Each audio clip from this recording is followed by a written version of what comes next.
अस्सलाम वालेकुम students. Natural philosophy पर कोर्स क्लास 9 के chapter number 1 physical quantities and measurement के चैप्टर नंबर लेक्चर नंबर 4 और लास्ट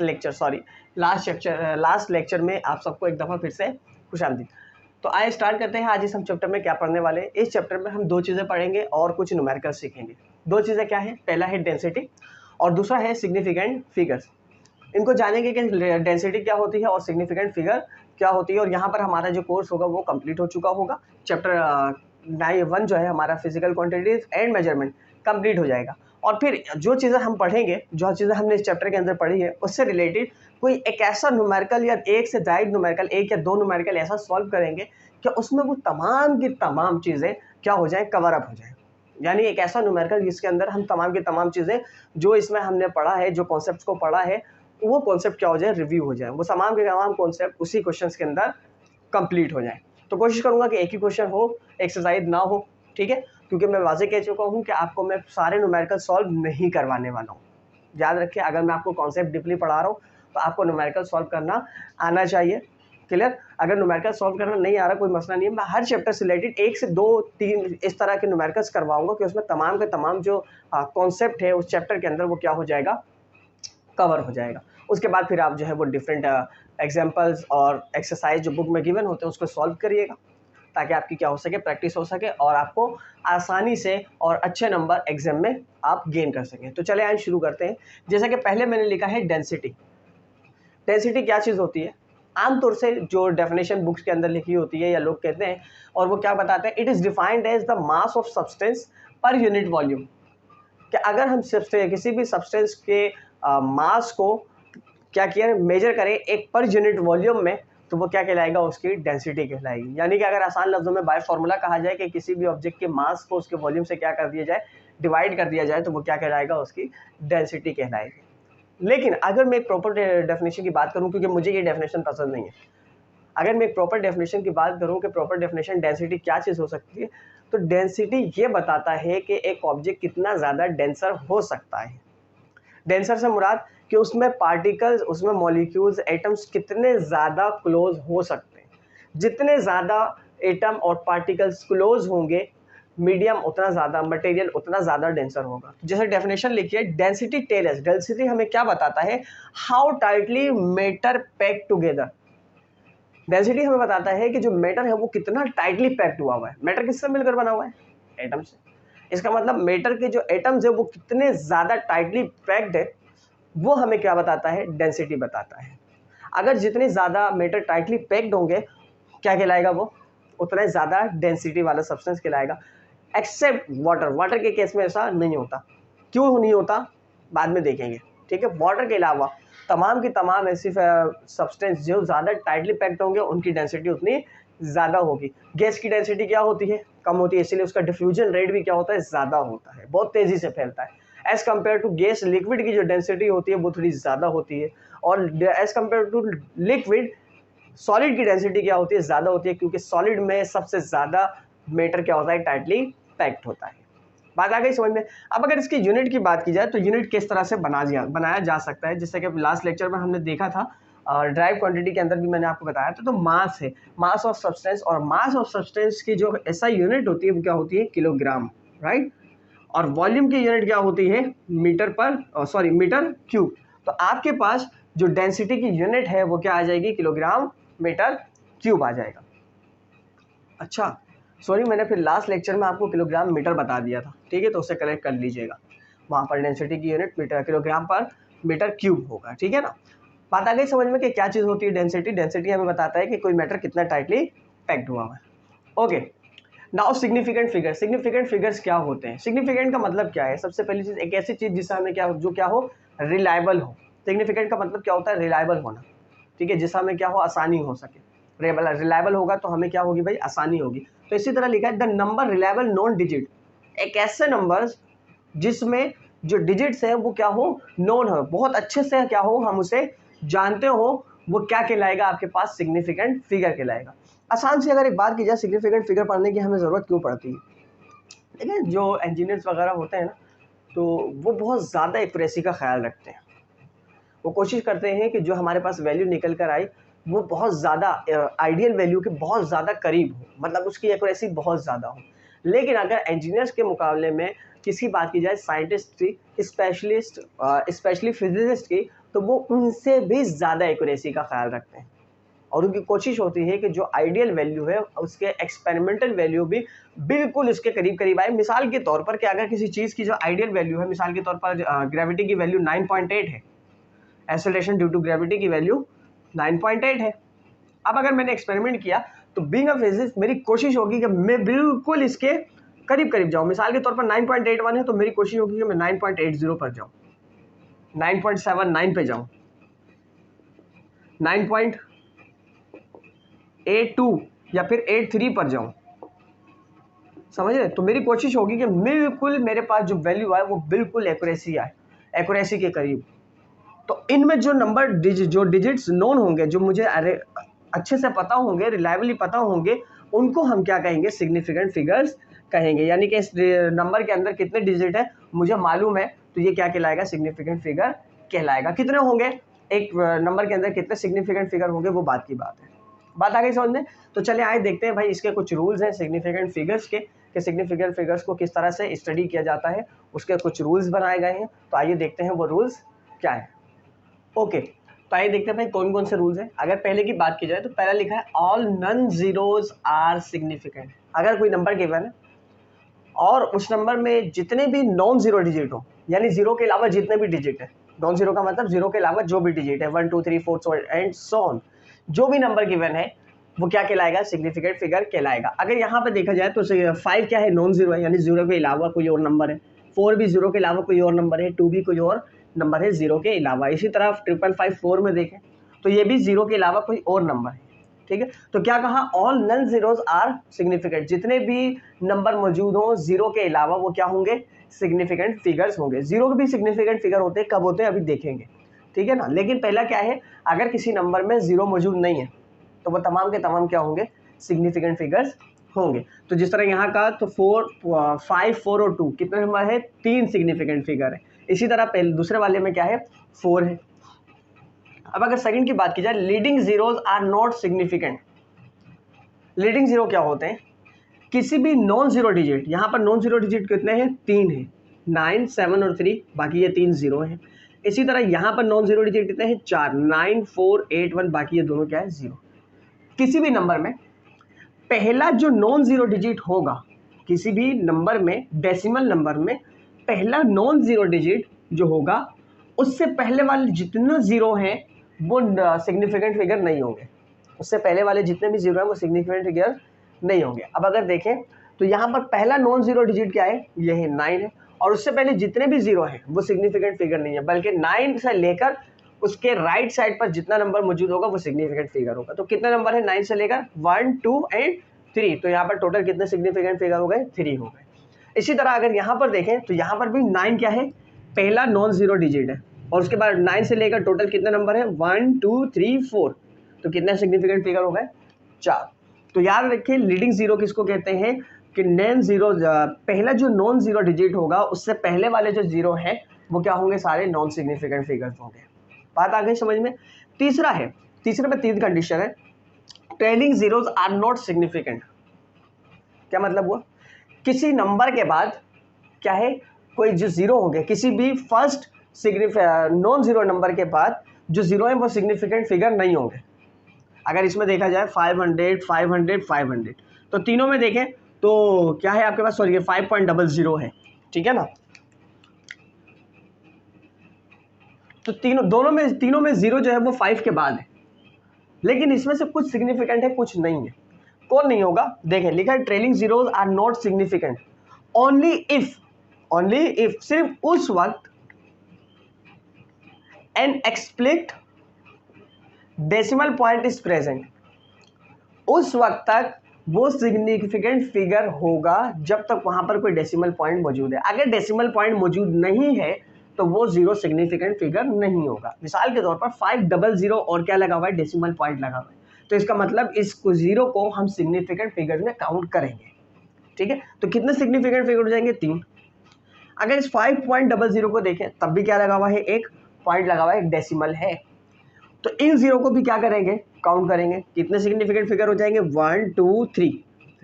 अगर यहाँ पर देखें तो यहाँ पर कोई भी डेसिमल मौजूद नहीं है। अगर डेसिमल मौजूद नहीं है तो इन दोनों जीरो को हम काउंट नहीं करेंगे, सिर्फ एक सिग्निफिकेंट फिगर होगा और वो क्या होगा, 5। बात आ गई समझ में।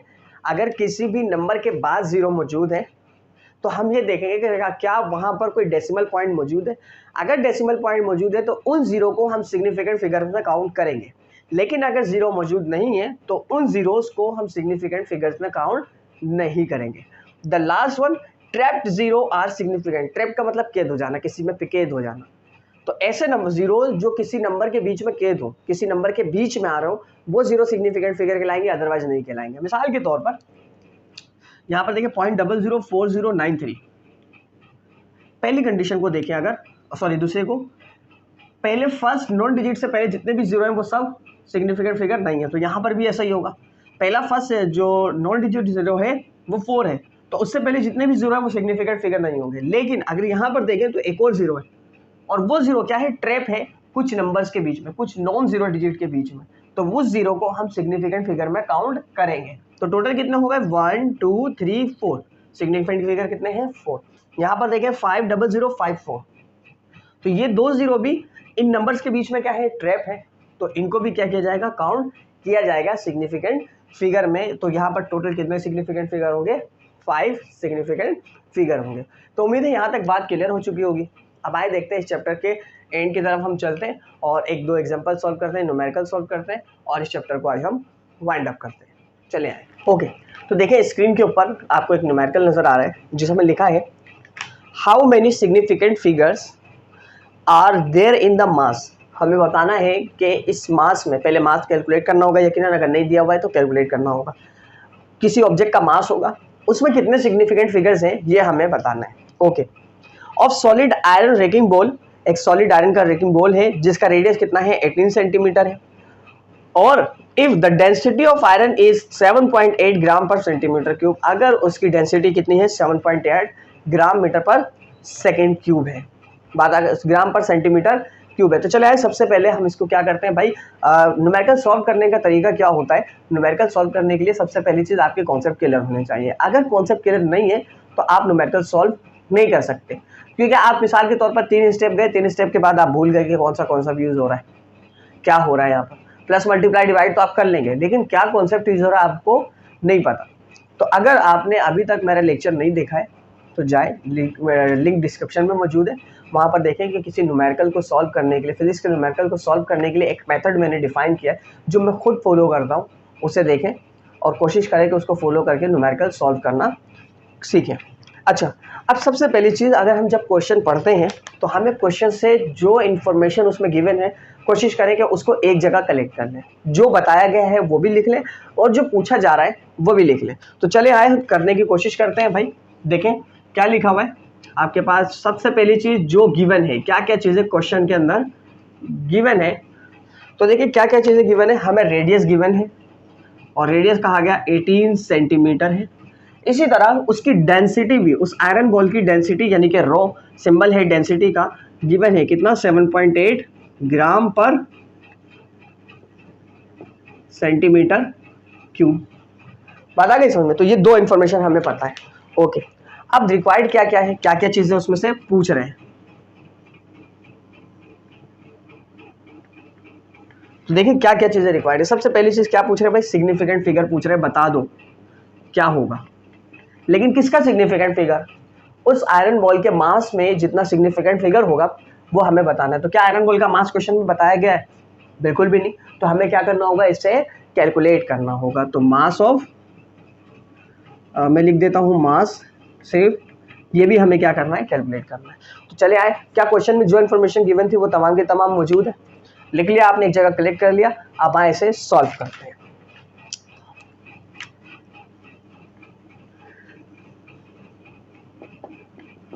अच्छा जी, इस चैप्टर के अंदर आपने कोई ऐसा टॉपिक पढ़ा है कि जिसमें मास मौजूद हो और इन चीज़ों में, इन दो गिवन चीज़ों में से उसका किसी एक के साथ रिलेशन हो?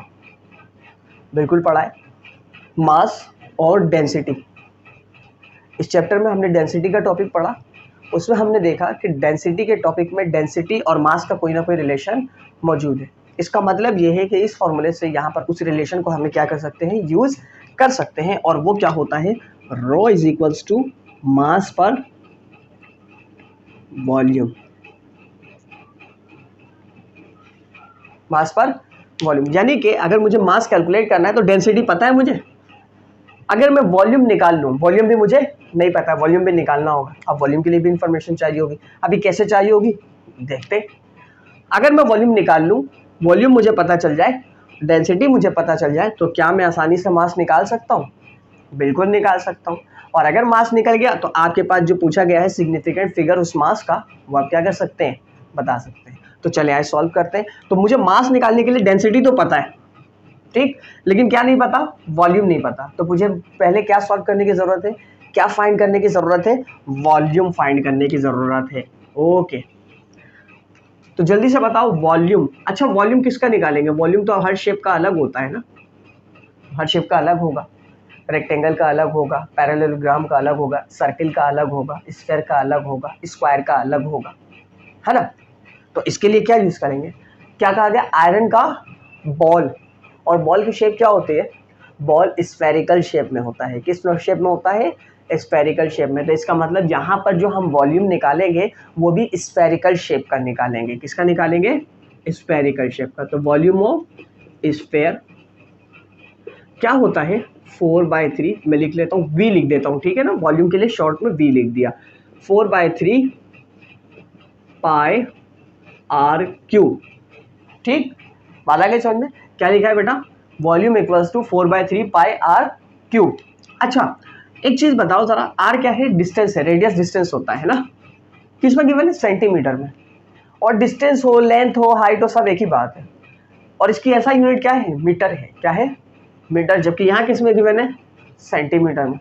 तो क्या हमें इसे मीटर में चेंज करने की ज़रूरत है?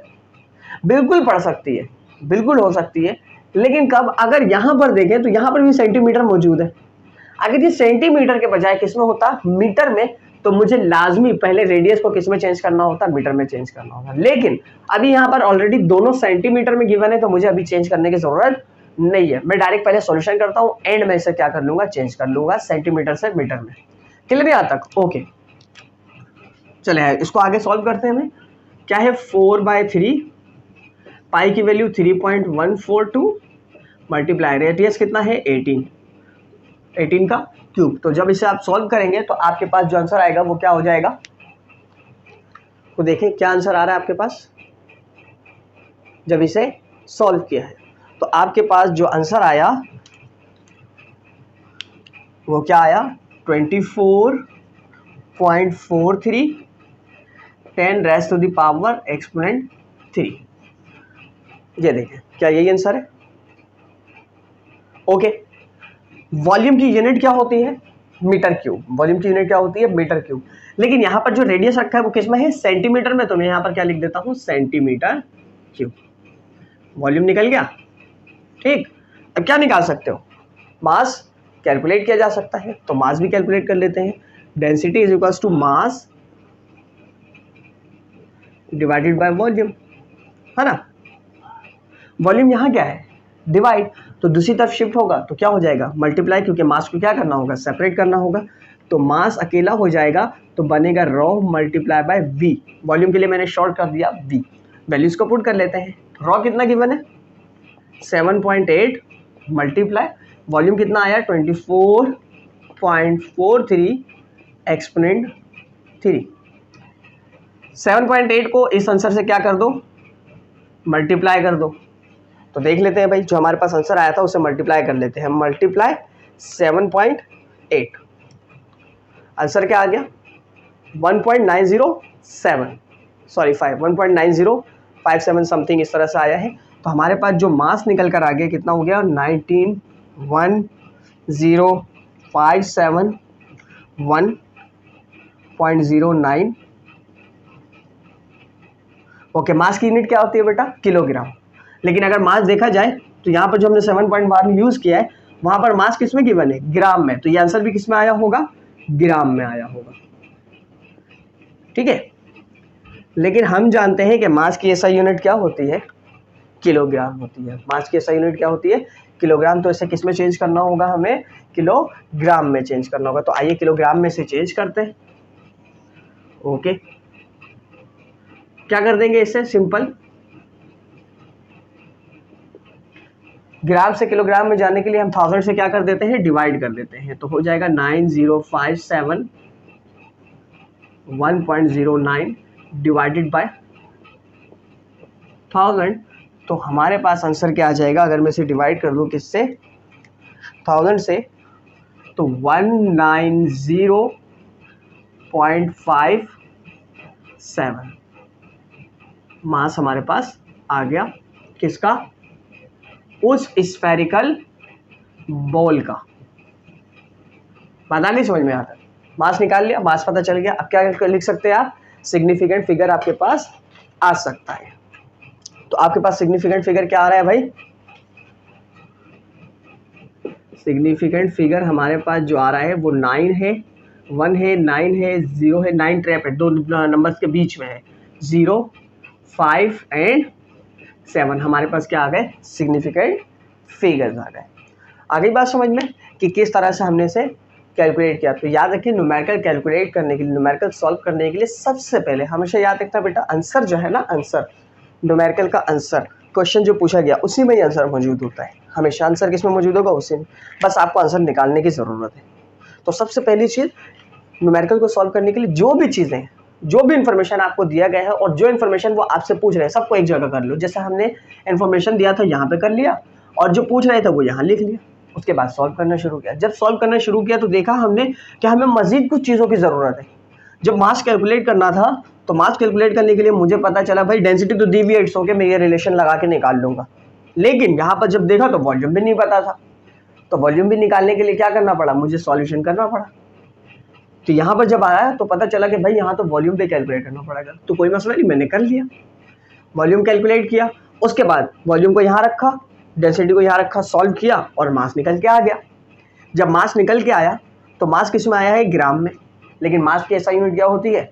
किलोग्राम। मैंने उसको चेंज कर लिया किलोग्राम में, सिंपल, ठीक है ना। किलोग्राम में जब से चेंज किया उसे, तो मेरे पास मास निकल कर आ गया किस में?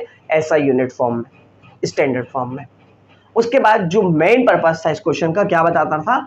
Significant figures. तो मैंने बता दिया सिग्निफिकेंट फिगर्स कौन कौन से हैं। ये सारे सिग्निफिकेंट फिगर्स हैं, क्योंकि रूल को फॉलो कर रहा है ना, ठीक है।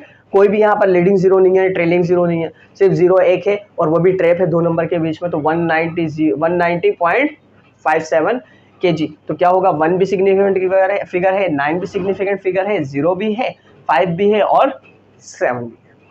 बात आ गई समझ में? यहाँ तक। तो यहाँ पर आपका ये चैप्टर क्या हो गया? कंप्लीट। अब इंशाल्लाह हम नेक्स्ट अब हम न्यू चैप्टर स्टार्ट करेंगे, chapter number 2 kinematics. Thank you.